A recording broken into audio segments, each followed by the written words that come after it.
Good morning friends. तो अब हम इस प्रॉब्लम को सॉल्व करेंगे। एक बार देख लें। अच्छी प्रॉब्लम है ये, और इसमें कुछ ऐसे एडजस्टमेंट हैं जहाँ पर जाके बच्चे कंफ्यूज होते हैं, तो इसको ज़रा ध्यान से समझिएगा। A and B are in partnership sharing profit and losses equally. They keep their books by single entry system. The following balance are available from the books as on March 10 and 31 March 11. Building, equipment, furniture, debtor, creditors, stock, bank loan, cash. The transaction during the year ended March 11 were as the following. ये collection, debtor, creditor, cash purchase, expenses paid, drawing. On 1st March 2010, an equipment of book value was sold for इतना. On 1st October, some equipment were purchased. Some equipment were purchased. They have not given कितना. इसका मतलब कहीं ना कहीं से कुछ information ये आएगी। सिंगल एंट्री वाले कॉन्सेप्ट्स में ये ऐसी वर्ड्स पे ज़रा फोकस रहना होता है। कैश सेल हमारी 10% है, ओके। क्रेडिट परचेज हमारी इतनी है। फर्म सेल्स गुड्स एट इतना। Discount allowed during the year इतना है। डिस्काउंट अर्न इतना है। आउटस्टैंडिंग एक्सपेंसेस मार्च 11 के इतने हैं, ठीक है। Capital of A on March 10 was 15,000 more than capital of B. अब ये एडजस्टमेंट ऐसा है जिसको हमें थोड़ा ट्रिकी समझना पड़ेगा। इक्विपमेंट फर्नीचर को 10% से डेप लगाना है, बिल्डिंग को 2% से। ट्रेडिंग पीएल और बैलेंस शीट बना देने। तो फ्रेंड्स, ये क्वेश्चन तो बड़े सिंपल होते हैं, बट अगर आप एक प्रॉपर सीक्वेंस में करें तब। तो शुरू करते हैं। एक तो ट्रेडिंग पीएल बनाना है। तो ट्रेडिंग पीएल बनाने के लिए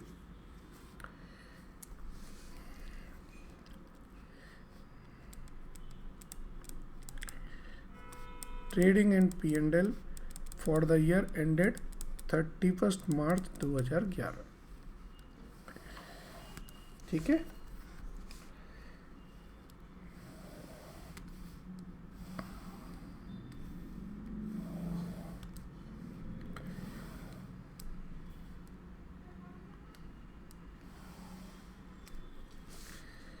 इसके बाद बैलेंस शीट एज ऑन 31 मार्च 2011,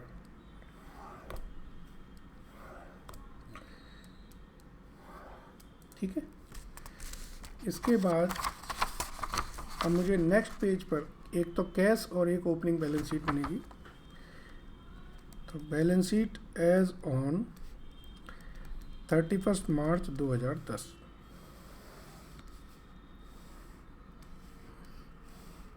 छोटी सी बैलेंस शीट बनेगी।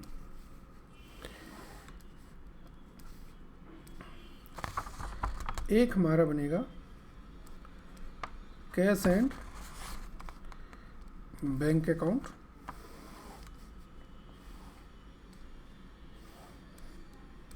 कैश एंड बैंक अकाउंट में बेसिकली हमारे जितने भी ट्रांजैक्शंस हैं वो आ जाएंगे।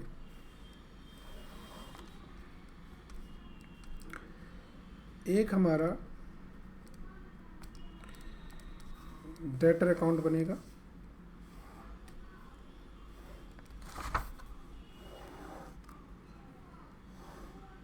ठीक है।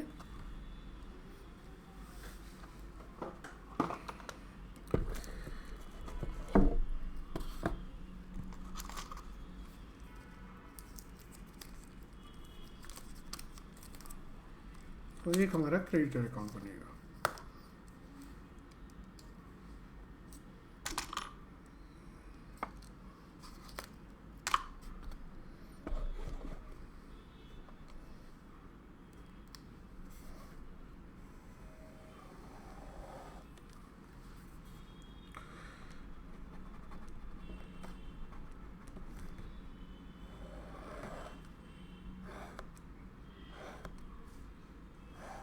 ठीक है। इसके बाद जो चीज़ें बनेगी वो सारे वर्किंग नोट्स होंगे, और वो वर्किंग नोट्स हमारे डिफरेंट इंफॉर्मेशन के लिए होंगे। Done, yes.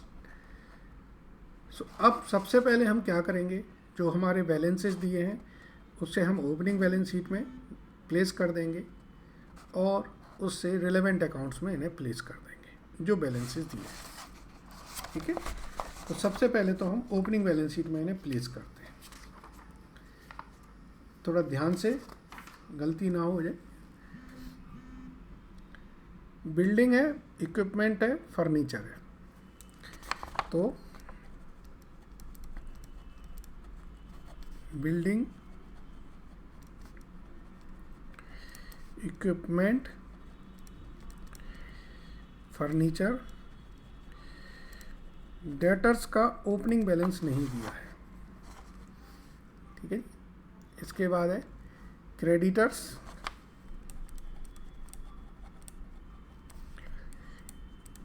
$65,000। स्टॉक का भी ओपनिंग बैलेंस नहीं दिया है।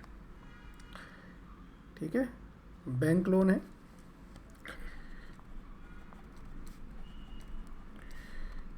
$45,000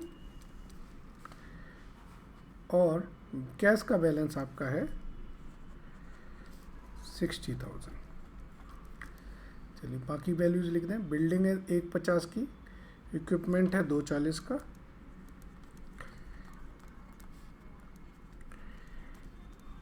और फर्नीचर हमारा है 25,000 का। अब ये दो ओपनिंग बैलेंस नहीं दिए, जब तक ये बैलेंस नहीं निकलेंगे तो हमारा ट्रांजैक्शन कैसे होगा। ओपनिंग बैलेंस 60,000,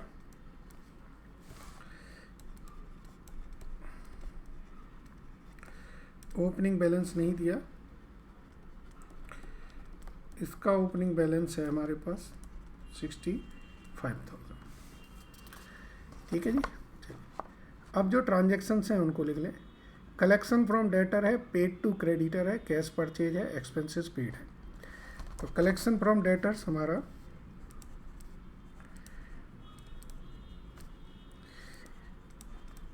$3,80,000,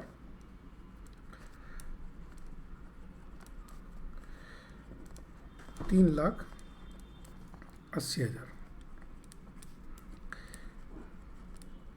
क्रेडिटर को पे किए हमने कितने, 2,50,000। तो क्रेडिटर में हम 2,50,000। कैश परचेज हमारी है 65,000 की। तो नॉर्मली कैश परचेज हम कहाँ लिखते हैं, यहाँ लिखेंगे हम ओपनिंग स्टॉक, फिर यहाँ लिखेंगे परचेज, परचेज में कैश परचेज आ गई हमारी 65,000 की। ऐसे ही हम यहाँ पर लिखेंगे सेल, सेल में कैश और क्रेडिट आ जाएगी। ठीक है जी।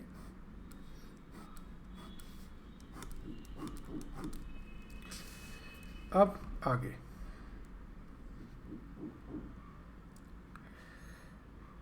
एक्सपेंसेस पेड है हमारे 40,000 के और ड्राइंग है 30,000 की। सो एक्सपेंसेस पे कर दीजिए,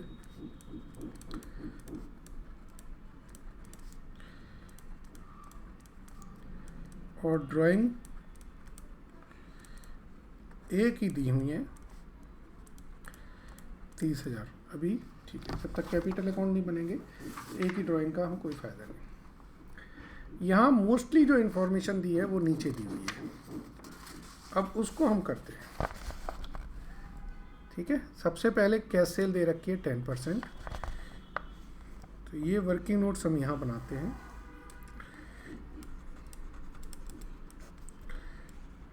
कैश सेल है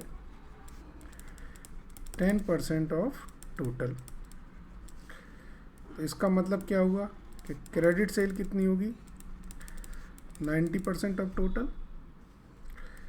नाउ क्रेडिट सेल गिवन कितनी है हमारी, 4,50,000। तो टोटल सेल कितनी होगी, 4,50,000 डिवाइडेड बाई 90%, यानी कि 5 लाख। तो कैश सेल कितनी होगी, 10%, इसका मतलब 50,000। एक ये वर्किंग नोट हमारा बना। अब इस वर्किंग नोट के इम्पैक्ट जहाँ जहाँ प्लेस होने हैं वहाँ प्लेस कर दें। एक तो कैश सेल हमारी 50,000 है, क्रेडिट सेल हमारी 4,50,000 है। ठीक है। दूसरा, कैश सेल हमारी कैश अकाउंट में आ जाएगी 50,000। क्रेडिट सेल हमारी डेटर अकाउंट्स में आ जाएगी 4,50,000। ठीक है। तो ये ट्रांजैक्शन मैंने पूरा कर दिया। अब दूसरा ट्रांजैक्शन पढ़ें। कैश पर क्रेडिट परचेज है हमारी 80% ऑफ द टोटल। ये वर्किंग नोट अब हम 2 पे काम करेंगे।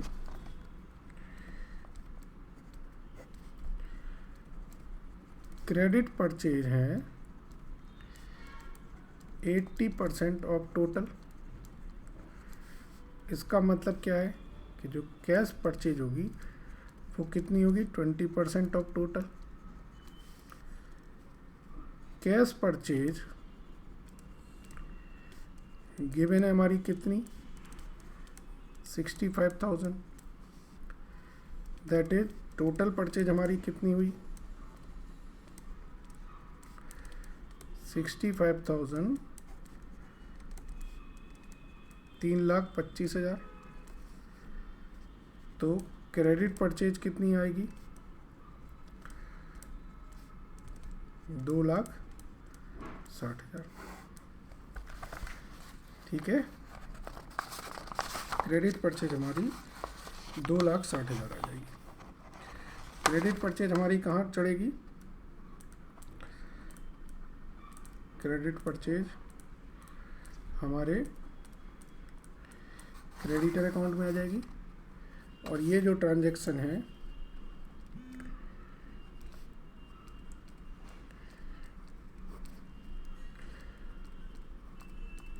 ठीक है। यस, आगे पढ़े ट्रांजैक्शन को।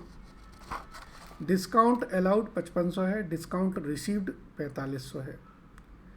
ठीक है। तो ये दोनों एंट्रीज हमारी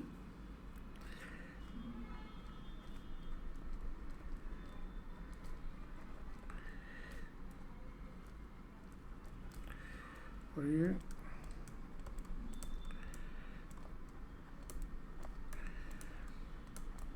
ये दोनों कहाँ जाएंगी,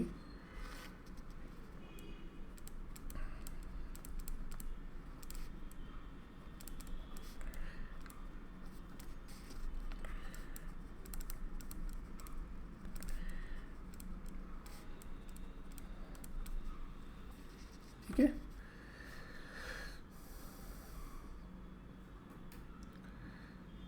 अब आउटस्टैंडिंग एक्सपेंसेस हमारे 3,000 के हैं। तो इन सबको करेंगे। थोड़ा सा एक काम करें, अब क्लोजिंग बैलेंसेस लिखना शुरू कर दें। बिल्डिंग के, इक्विपमेंट के, फर्नीचर के, डेटर्स का क्लोजिंग बैलेंस हमारा 1,00,000 है। डेटर का क्लोजिंग बैलेंस है 1,00,000। बताने की ज़रूरत है, इससे क्या निकलेगा, डेटर्स का ओपनिंग बैलेंस ये होगा 4,85,500, 4,85,500।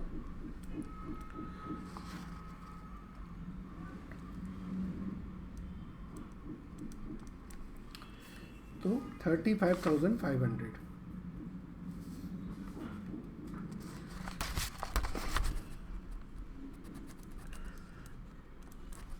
ठीक है। अब क्रेडिटर का क्लोजिंग बैलेंस नहीं दिया है तो वो निकल आएगा। ये 3,25,000, 3,25,000 तो 70,500 ये इनका क्लोजिंग बैलेंस आ गया। क्रेडिटर का क्लोजिंग बैलेंस आ गया।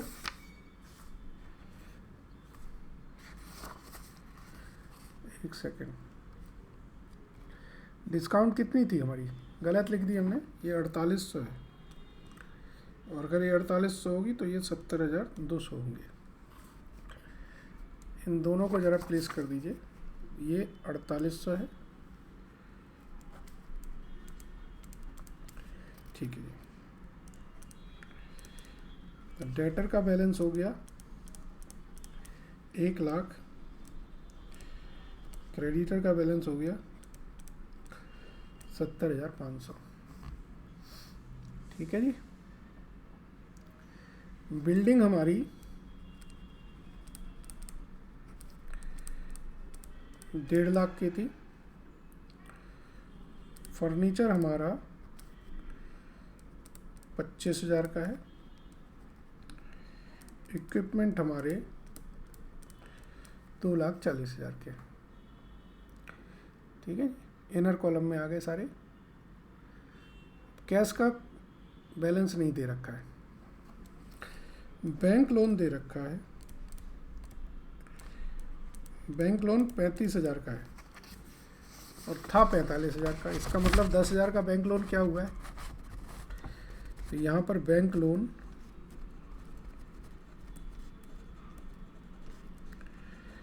रिपे कर दीजिए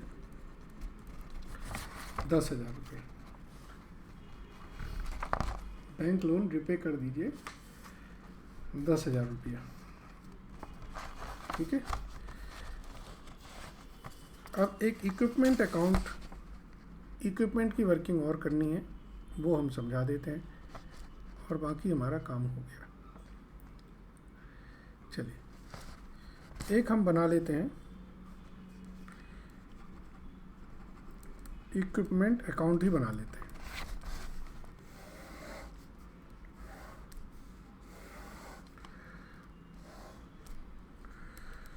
ओपनिंग बैलेंस हमारे पास 2,40,000 है, क्लोजिंग बैलेंस 2,72,000 है। हमने एक 20,000 की प्रॉपर्टी या 20,000 का इक्विपमेंट 15,000 में बेचा है,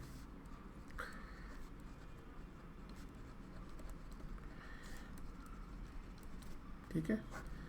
तो ये आ रहा है 2,92,000, 2,92,000,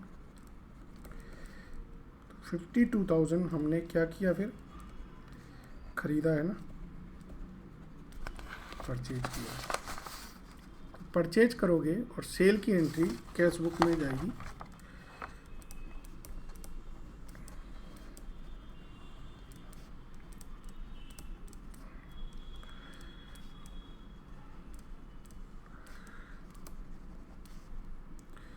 कितना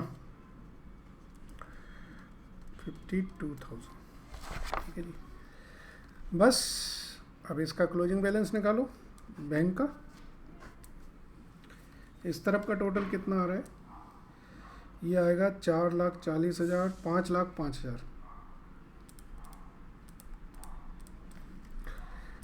5,05,000, ठीक है।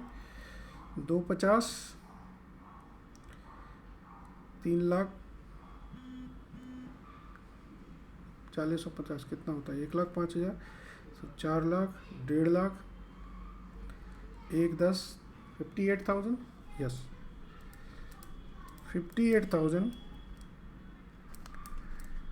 ये हमारा क्लोजिंग बैलेंस रहा। क्लोजिंग बैलेंस कैश और बैंक का जो है बैलेंस शीट में लिख दीजिए 58,000, इसमें परचेज करें 52,000 का और सेल करें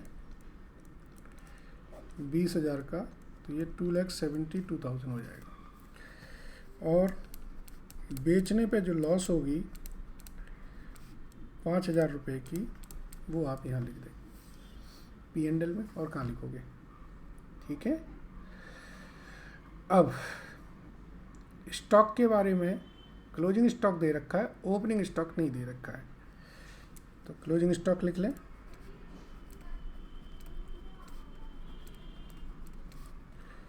कितना 70,000, ये 5 लाख। क्लोजिंग स्टॉक यहाँ लिख दें,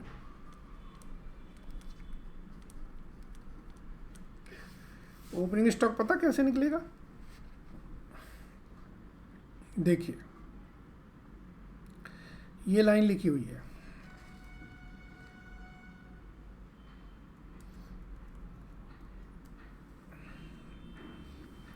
the firm sells goods at cost plus 25%। तो इससे हमारा कॉस्ट ऑफ गुड्स सोल्ड निकल आएगा। जब कॉस्ट ऑफ गुड्स सोल्ड निकल आएगा तो उससे फिर हमारा ओपनिंग स्टॉक निकल आएगा। तो ये वर्किंग नोट 4 करिए, सेल है हमारी 5 लाख की। वर्किंग नोट 4 के लिए calculation of opening stock, sale हमारी 4 लाख है, जो ग्रॉस प्रॉफिट है वो कॉस्ट प्लस 20% है, that is 5 lakh 25% into 25 upon 125, that is 1 lakh. तो कॉस्ट ऑफ गुड्स सोल्ड कितनी हो गई, 4 लाख। ना cost of goods sold is equal to होता है opening plus purchase minus closing.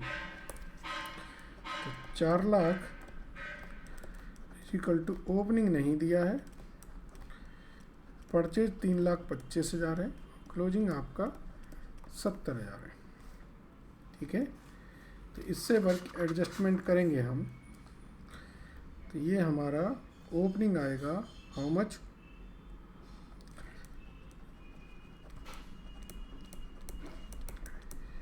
1,45,000। और ये ओपनिंग स्टॉक कहाँ प्लेस होगा हमारे, यहाँ पर वर्किंग नोट 4। जब तक ओपनिंग स्टॉक नहीं निकलेगा आपकी बैलेंस शीट की कैपिटल नहीं निकल पाएगी। ठीक है जी, तो ये 5,70,000, 5,70,000, 1 लाख, ये gross profit carried down, gross profit brought down. ठीक है जी, अब इसका एक और इम्पॉर्टेंट एडजस्टमेंट है, वो और करना है, बाकी सारा हमारा हो गया है। चलिए ज़रा अब इसका टोटल कर लें, कितना हो रहा है ज़रा देखें बैलेंस शीट का। ये हमारा है 6 लाख, तो ये हो गया 2,05,000 और 390, 1,50 और 2,40, 390 और 4.5 लाख, 5,95,000 और 65,60,000, तो 6,55,500, 6,55,500। 1,10,000 कम करेंगे तो ये आ जाएगा 5,45,500। अब ये अलग अलग नहीं निकली है, ये निकली हमारी कंबाइंड कैपिटल, इसकी of A and B, partners है ना। तो एक वर्किंग नोट बनेगा जो अलग अलग करेगा हमारी इस कंबाइंड कैपिटल को, ध्यान दीजिए। Working note 5, combined capital of A plus B on 31 March 10 हमारी कितनी है, 5,45,500। गिवन है, क्या गिवन है कि एक की कैपिटल दूसरी की कैपिटल से 15,000 ज़्यादा है। Capital of A is equal to capital of B plus 15,000। ये गिवन है। So let capital of B on 31 March 10 क्या है, एक्स है। तो कैपिटल ऑफ ए कितनी होगी, X plus 15,000। So combined capital of A and B X plus 15,000 plus X, ये हमारी 5,45,500 है। ठीक है जी। तो एक्स की वैल्यू कितनी आई, ये वर्किंग करोगे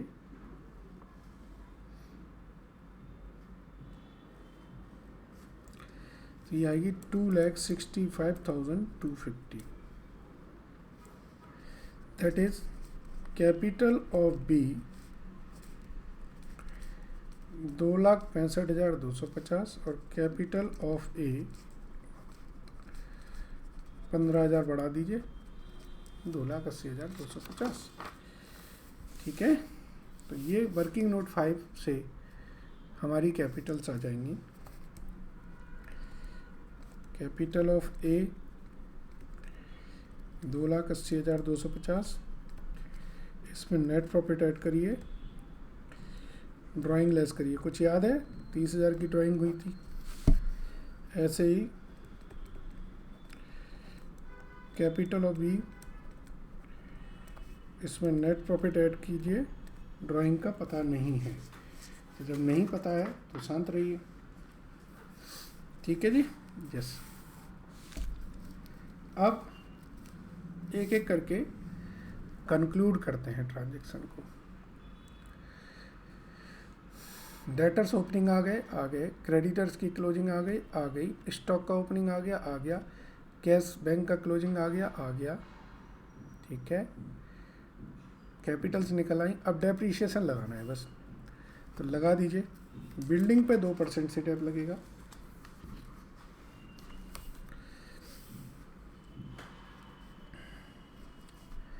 एक बार कैश और बैंक को देख लीजिए, कहीं कुछ छूट रहा हो, क्योंकि देखिए क्रेडिटर को पे की, कैश परचेज आ गई। हाँ, एक्सपेंसेस पेड नहीं लिए हमने, तो एक्सपेंसेस पेड हमारे कहाँ आएंगे, यहाँ पर।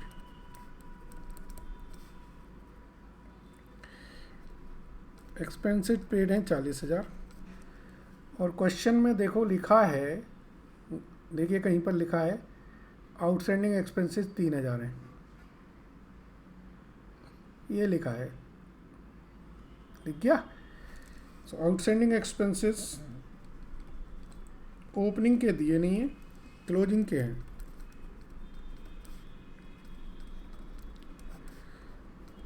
तो ये 43,000 हमारे ये आ गए। ठीक है जी। अब डेप्रीशिएशन और देख लीजिए बस। बिल्डिंग पे डेप है 2% से 3,000। ठीक है। फर्नीचर और इक्विपमेंट पे कितना है 10% से, तो इस पे डेप है 10% से 2,500। और इक्विपमेंट का डेप के लिए हमें वर्किंग नोट बनाना पड़ेगा। ये वर्किंग नोट आएगा इसका। ठीक है जी। सो डेप्रीशिएशन ऑन बिल्डिंग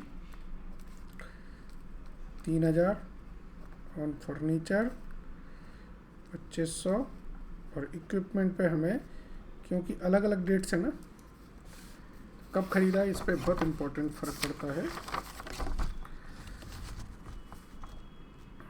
तो इक्विपमेंट हमने ये हमारा, तो वर्किंग नोट 6 हम यहाँ पर बना देते हैं इसके लिए। वर्किंग नोट 6, ये जो इक्विपमेंट था नया, वो कब खरीदा था हमने, ये खरीदा था हमने 1 अक्टूबर 2010 को, और ये बेचा था हमने 1 अप्रैल 2010 को। तो डेप्रीशिएशन ऑन 52,000 ये तो 10% से निकलेगा 6 महीने का, ये आएगा 2600।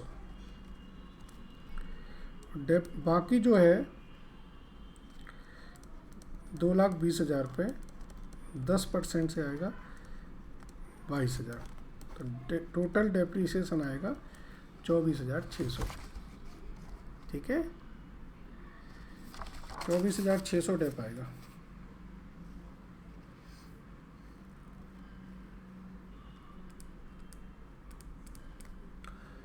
$24,600 माइनस करेंगे तो ये बचेगा 2,47,400,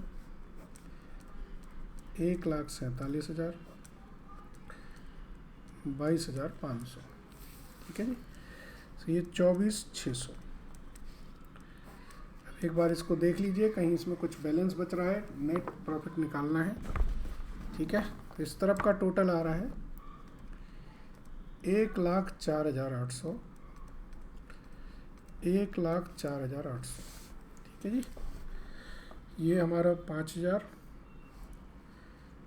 ये डेप्रीशिएशन, तो इसका नेट प्रॉफिट आएगा 21,200। प्रॉफिट